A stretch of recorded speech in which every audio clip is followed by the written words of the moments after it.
Well, now we've heard from current and foreign policymakers, and now we are going to hear from two advocates fighting for fair and just housing systems. Noerena Limon is the Senior Vice President of Public Policy and Industry Relations at the National Association of Hispanic Real Estate Professionals, where she leads efforts to increase access to home ownership and credit. Great to see you.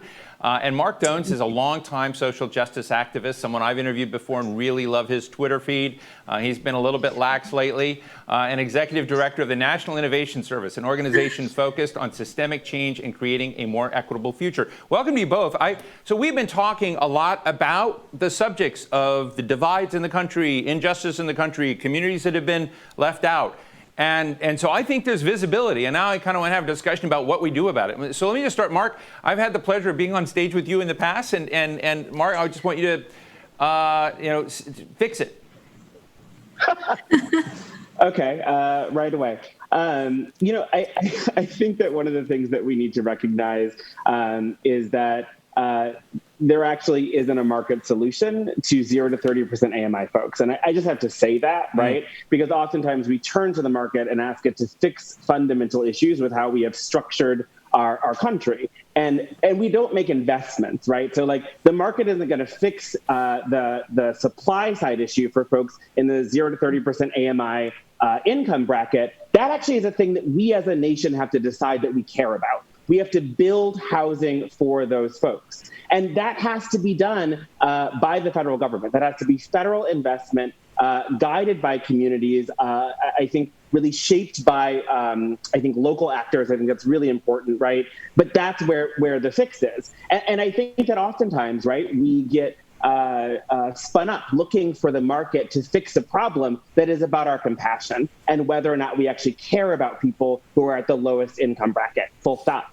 Well, I really appreciate it. Before I jump to Noerena, but let me just go one stage. In a few minutes, I'm going to have Mayor Bowser on stage, and she's been, talking about affordable housing, doing this even during the COVID crisis, moving that needle forward. So I just want to give people an understanding beyond the kind of meta topic of affordable housing. Where are the communities that are beginning to get this right in the country, and to keep those trends going, or is it just bleak everywhere?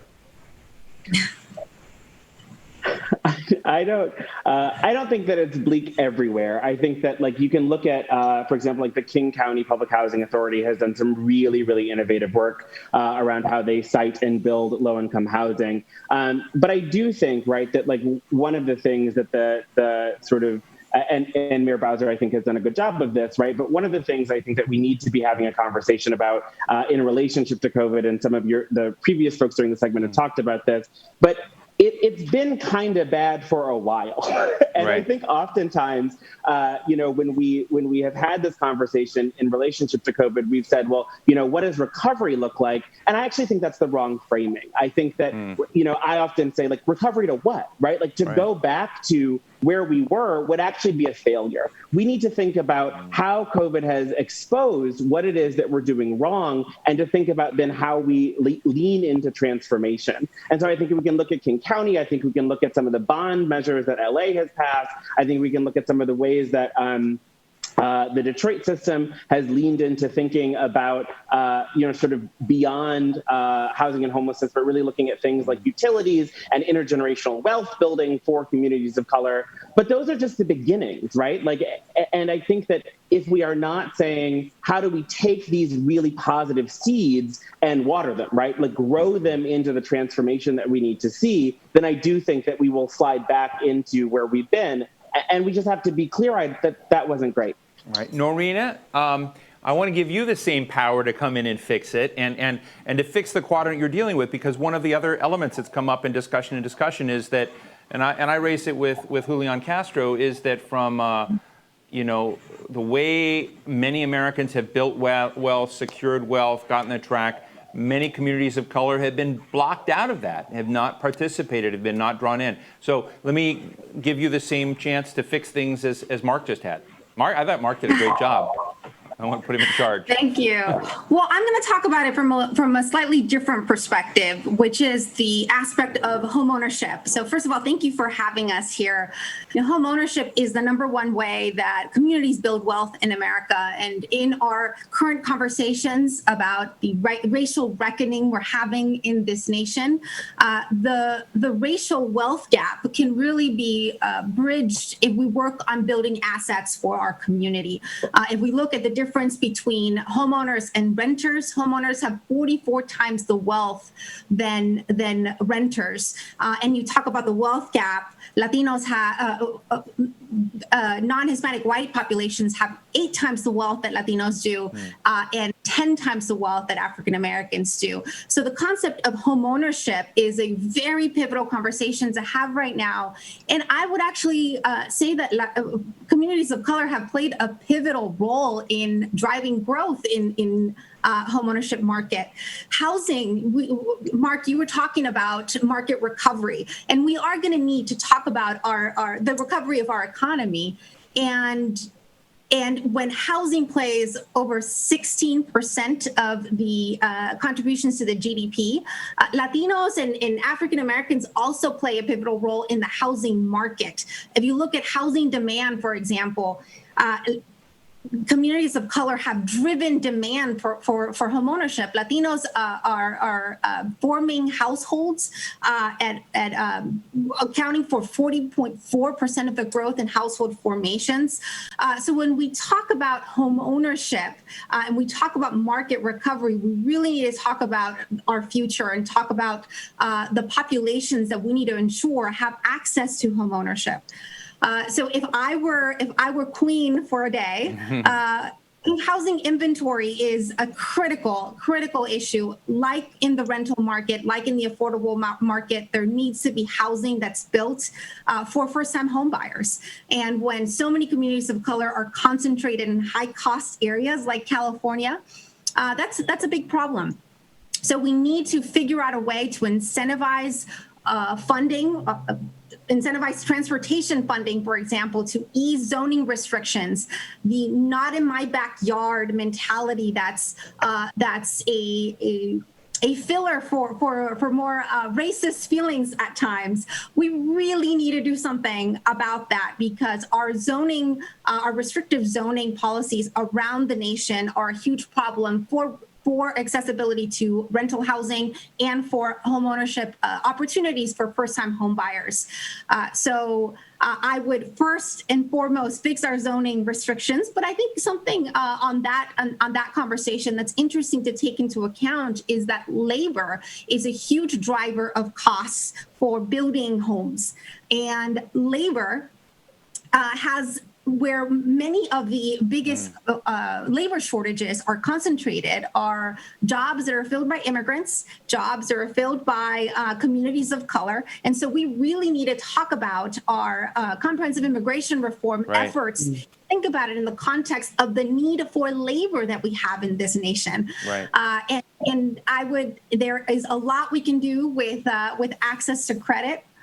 For example, reforming the way that we assess people's credit reporting abilities also is something that we need to target. We need to ensure that we're not rolling back critical fair housing protections. We need to ensure that we're looking at a borrower's capacity to repay a loan, not just stringent debt-to-income ratios. And we also need to ensure that housing remains affordable. There's many changes that have been happening right now within Fannie and Freddie Mac that are making access to loans more expensive for borrowers, especially right now at a critical time when we need to drive that activity in the homeownership space with these communities. So a lot I would do. No, I can tell. I mean, let me get Marc up here on screen as well, because I think what you both have just done, very few guests actually listened to my questions, but you actually did. And you said, okay, you get power. What are you going to do? And I find it fascinating that, one of the things that I often think of in these questions, because I get the chance to moderate a lot of stuff, and I ask myself, where is gravity taking us? And is gravity going to solve the problem, or is gravity going to make things worse? And Marc said, We've had this problem all along for a very long time, and going back to where we were is not, fixing things.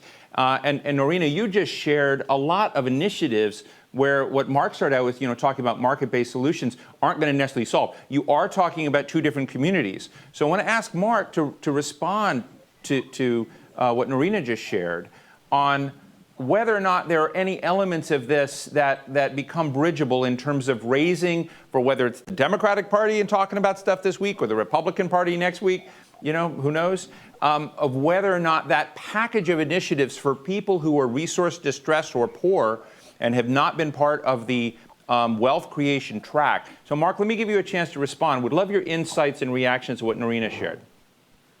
I think that what Noerena said, I now support Noerena for Queen for a day or perhaps longer. I support you, Marc. But I think that share efforts. I think that what's important in what Noerena said, and oftentimes we sort of tee up groups as being against each other, but fundamentally, right, the things that Noerena talked about are applicable, right, to most communities of color. And right, again, if we were sort of going back to what will actually fix this, it is about fundamentally, high level, targeted investment in communities of color, right? That's the thing that we're both talking about, and we're both saying is fundamental here. As most of the other speakers today have highlighted, right, racism is the core problem, and unless we are directly naming racism, talking about what fixes racism at the structural level, then we're not fixing it.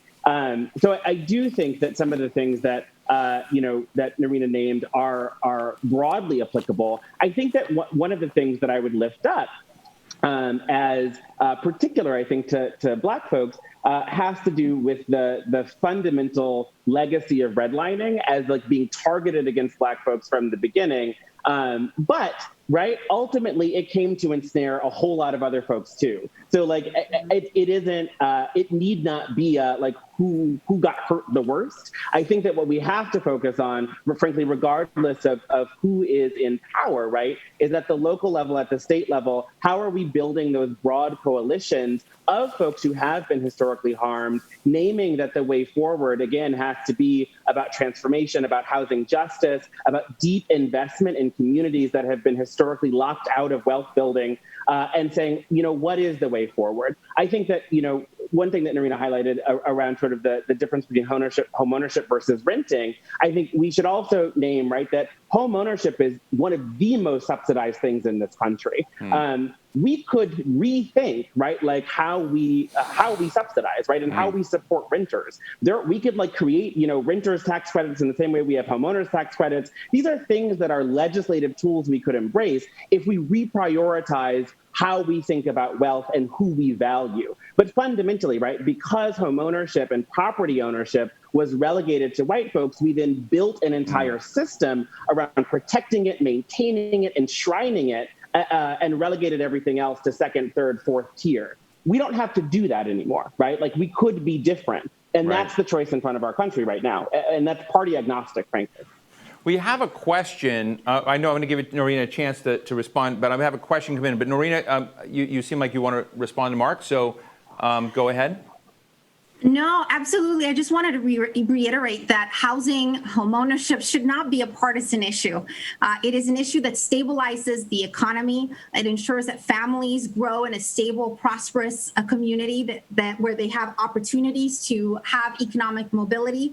It is a global good for people to become homeowners, to have housing security. And so there is no difference. And people understand also from a homeownership perspective that it drives growth in the economy, and that is a good thing. I think the difference that we need to ensure is that we understand that the future of housing in America are communities of color. The country is changing drastically. And when you think of the median community of color, you think of the income that they have, the credit scores that they have, the fact that the median down payment is 3.5% down. So the types of products that they're doing, you need to look at that profile when constructing access to homeownership and wealth building opportunities. So I would say that it is a good for every philosophy. It is who we focus on that maybe there is a difference. And I challenge our legislators to look at our future when legislating. Thank you. We have a question for you both from Alma. Alma?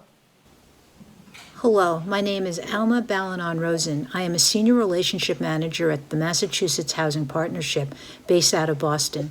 My question today is, how does the affordable housing industry innovate to create anti-racist housing opportunities? Thank you. Thank you, Alma. So we've been talking a little bit about that, but what I liked about Alma's question was innovate. What are the innovations? What are the, again, the changes that we need to make? Because sometimes when people listen to these discussions, their eyes glaze over. They don't have anything to hold on to. So what are the innovative things that we can do to make this real and that Marc can tweet about? Marc?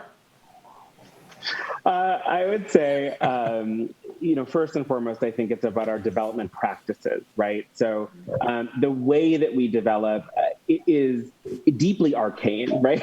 Right. So I would say that, there are two things in America that, everyone's eyes glaze over around, and it's housing policy second and then tax policy first, right? These are things that, as soon as you start talking about them, people are like, well, I don't understand that, and I don't want to understand that.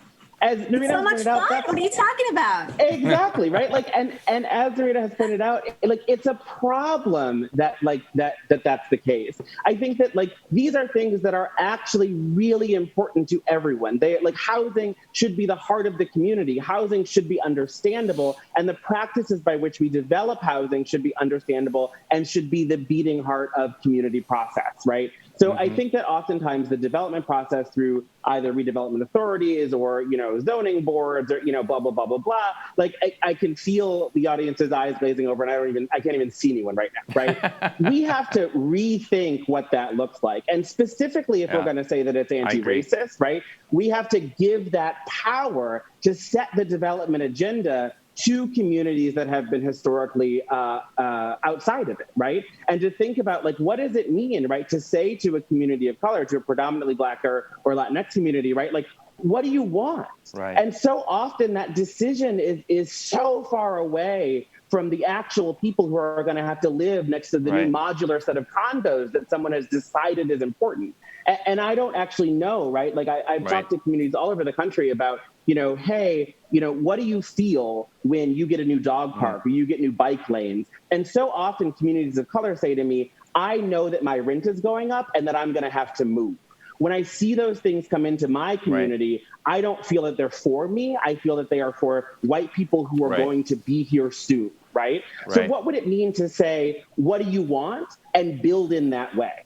I love that framing. Noerena, I've got Mayor Bowser online. We've got 30 seconds for you to kind of hit it out of the park. Say hello to Mayor Bowser, who's listening to you as well right now. But how would you change the frame? I would COVID-19 has changed the way we look at everything. And with so many people not working from physical office spaces, I think we need to repurpose our office spaces into housing. I mean, there's a lot of ways that COVID-19 has changed the way we do things forever. Let's innovate. Let's think outside of the box. And thank you. Thank you so much for having us here. Well, Marc Jones, Noerena Limon, thank you both for really a fantastic discussion. Marc, I was joking about your Twitter feed, but I was happy to see that you tweeted about us today when you said you hadn't been tweeting for a while. I do watch. So thank you both for joining us. I'll tweet more, I promise. Thank you.